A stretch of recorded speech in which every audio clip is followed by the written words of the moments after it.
और अब देखते हैं खबरें फटाफट अंदाज में। सीएमआर में सीएम अशोक गहलोत ने सार्वजनिक निर्माण विभाग की समीक्षा बैठक की। बैठक में सीएम ने कहा कि राज्य सरकार लक्ष्य के साथ काम कर रही है। प्रदेश में भी दांडी मार्च की 91वीं वर्षगांठ पर कार्यक्रम आयोजित हुए। सीएम अशोक गहलोत ने गांधी भवन से गांधी सर्कल तक पैदल मार्च किया। मुख्यमंत्री ने केंद्र सरकार पर निशाना साधते हुए कहा कि आज देश में डेमोक्रेसी को ढूंढना पड़ रहा है, डेमोक्रेसी के सामने खतरे हैं। सीएम अशोक गहलोत ने आजादी की 75वीं सालगिरह मनाने के लिए अमृत महोत्सव को स्वागत योग्य कदम बताया है। सीएम अशोक गहलोत ने गोविंद सिंह डोटासरा को बड़ी जिम्मेदारी सौंपी है, जिसके तहत अब देवस्थान और पर्यटन विभाग का जिम्मा भी डोटासरा को मिला है और अब डोटासरा औपचारिक रूप से दोनों विभागों को कमान संभालेंगे। पश्चिम बंगाल विधानसभा चुनाव के मद्देनजर कांग्रेस ने स्टार प्रचारकों की लिस्ट जारी की है। इस लिस्ट में 30 प्रचारकों के नाम शामिल हैं। स्टार प्रचारकों की लिस्ट में राजस्थान से सीएम अशोक गहलोत का नाम भी शामिल है। इसके साथ ही लिस्ट में सचिन पायलट का भी नाम है। राकेश टिकैत आज बंगाल पहुंचेंगे, जहां राकेश टिकैत कोलकाता और नंदीग्राम में किसान महापंचायत करेंगे। राष्ट्रपिता महात्मा गांधी की दांडी मार्च की सालगिरह पर देश भर में आजादी का अमृत महोत्सव का आगाज हो गया है। अहमदाबाद के साबरमती आश्रम में भव्य सांस्कृतिक कार्यक्रम में पीएम मोदी ने महोत्सव का उद्घाटन किया। पीएम मोदी ने इस मौके पर अमृत महोत्सव की वेबसाइट को लॉन्च किया। पीएम मोदी ने चरखा उत्सव की भी शुरुआत की।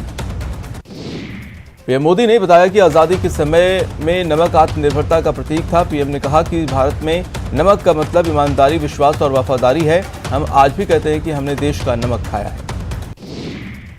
राहुल गांधी ने केंद्र सरकार पर निशाना साधा है। उन्होंने ट्विटर पर लिखा, बापू के दांडी मार्च की परंपरा आज देश के अन्नदाता निभा रहे हैं। बीजेपी नेता शुभेंदु अधिकारी ने नंदीग्राम विधानसभा सीट से अपना नामांकन दाखिल किया। इस दौरान उनके साथ 3 केंद्रीय मंत्री मौजूद रहे। इसके साथ ही उन्होंने एक बार फिर जीत का दावा किया है। उन्होंने कहा है कि ममता मुकाबले से बाहर हैं, बंगाल चुनाव बीजेपी जीत रही है। पश्चिम बंगाल की सीएम ममता बनर्जी को अस्पताल से छुट्टी मिल गई है। अस्पताल से छुट्टी दिए जाने के बाद ममता बनर्जी व्हीलचेयर से अस्पताल के बाहर आई। केंद्रीय मंत्री स्मृति ईरानी ने ममता बनर्जी पर हमला बोलते हुए कहा कि मैं दीदी से पूछना चाहती हूं कि बंगाल की किस बेटी को वोट दिया जाना चाहिए।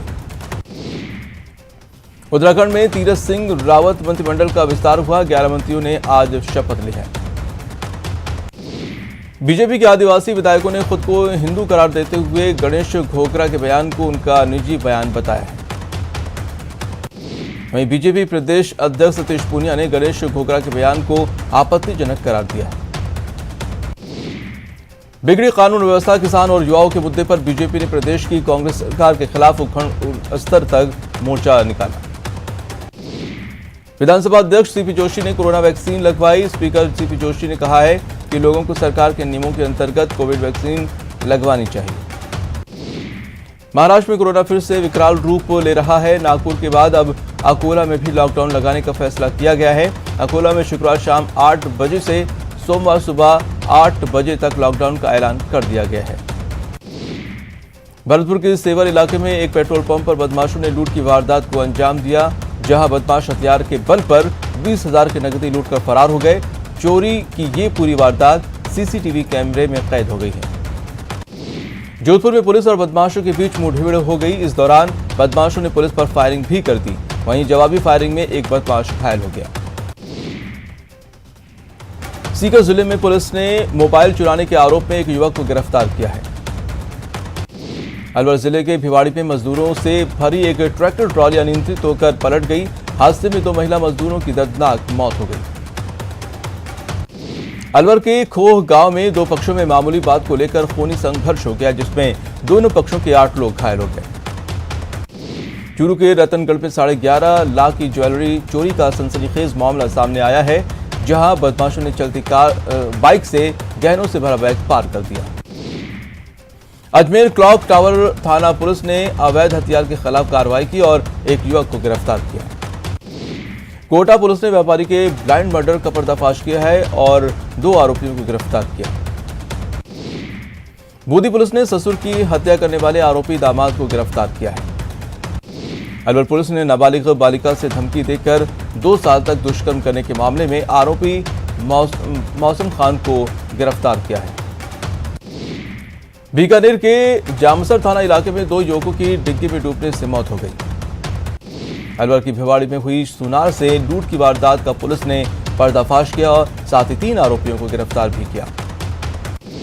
झालावाड़ में एक ट्रैक्टर ने युवक को टक्कर मार दी, जिससे हादसे में घायल युवक की इलाज के दौरान मौत हो गई।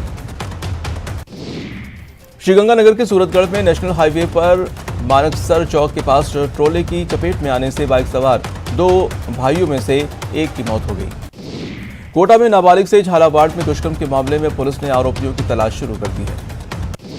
चित्तौड़गढ़ के कपासन इलाके में तस्करों और पुलिस के बीच मुठभेड़ हुई, जिसके बाद डोडा चूरा से भरे पिकअप वैन मौके पर ही छोड़कर तस्कर फरार हो गए। श्रीगंगानगर के रायसिंह नगर में पुलिस ने नकली नोटों के साथ एक युवक को गिरफ्तार किया है। झालावाड़ के बकानी में पुलिस ने एक कंटेनर में भर कर ले जाए जा रहे 35 गोवंश मुक्त कराए हैं और एक गौ तस्कर को भी गिरफ्तार किया है। चूरू के रतनगढ़ में 2 ट्रक पकड़े गए हैं, जिसमें अवैध रूप से गौवंश को पंजाब से मध्य प्रदेश ले जाया जा रहा था। टोंक के दूनी थाना इलाका में संथली गांव के कैनरा बैंक का शटर तोड़कर चोरों ने चोरी की कोशिश की। पूरी वारदात सीसीटीवी में कैद हो गई है। भरतपुर के लखनपुर में पुलिस ने अवैध हथियार और 15 कारतूस के साथ एक आरोपी को धर दबोचा। झालावाड़ के गंगधार थाना इलाके में चोरों ने बाइक की रिपेयर की दुकान को निशाना बनाया। भरतपुर के बयाना के गढ़ी बाजना थाने के पास चोरों ने 3 दुकानों के ताले तोड़कर हजारों रुपए चोरी कर लिए। दौसा में चोरों ने शराब की एक दुकान का शटर तोड़कर 2.5 लाख की शराब चोरी कर ली। कोटा के नयापुरा थाना इलाके में एक युवती के साथ दुष्कर्म करने का मामला सामने आया है। बीकानेर के खाजूवाला में पैदल चल रहे बुजुर्ग को ट्रक ने कुचल दिया, जिससे बुजुर्ग की मौके पर ही मौत हो गई। चूरू के सुजानगढ़ में पीसीबी स्कूल में दांडी व्याख्यान कार्यक्रम का आयोजन हुआ, जहां बच्चों ने बापू का वेश धारण किया। हनुमान बेनीवाल शुक्रवार को उदयपुर की वल्लभनगर विधानसभा क्षेत्र में पहुंचे, जहां उन्होंने कांग्रेस और बीजेपी दोनों पर निशाना साधा। चूरू के सुजानगढ़ में दाग्यूरे फोटोग्राफर्स समिति ने एसपी को ज्ञापन सौंपकर गुमशुदा युवती को ढूंढने की मांग की है। सीकर जिले में चिकित्सा विभाग ने टीबी उन्मूलन कार्यशाला का आयोजन किया, जहां टीबी के लक्षण और उससे सावधानियों की जानकारी दी। कोटा में मौसमी बीमारियों की रोकथाम को लेकर चिकित्सा विभाग की टीम ने घरों का सर्वे किया और जागरूकता गतिविधियां की।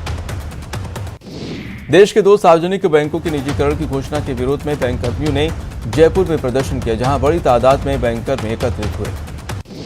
कोटा में कोविड वैक्सीनेशन अभियान के तहत 34 साइट पर कोविड टीकाकरण सेशन का आयोजन किया गया। कोटा में शुक्रवार को बेमौसम पश्चिमी विक्षोभ के चलते मूसलाधार बारिश हुई, वहीं बारिश के होने से तापमान में जबरदस्त गिरावट दर्ज की गई। कोटा के कनवास और सांगूत उपखंड इलाके में कुदरत का कहर देखने को मिला।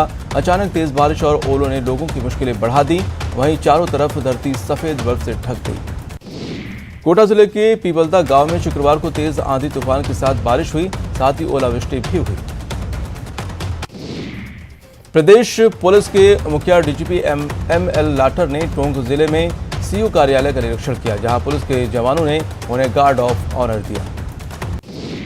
करौली के चंबल के किनारे राजघाट पर श्रीमद् भागवत कथा का समापन हुआ। समापन पर आयोजित भंडारे में पूर्व मंत्री रमेश चंद्र मीना ने शिरकत की।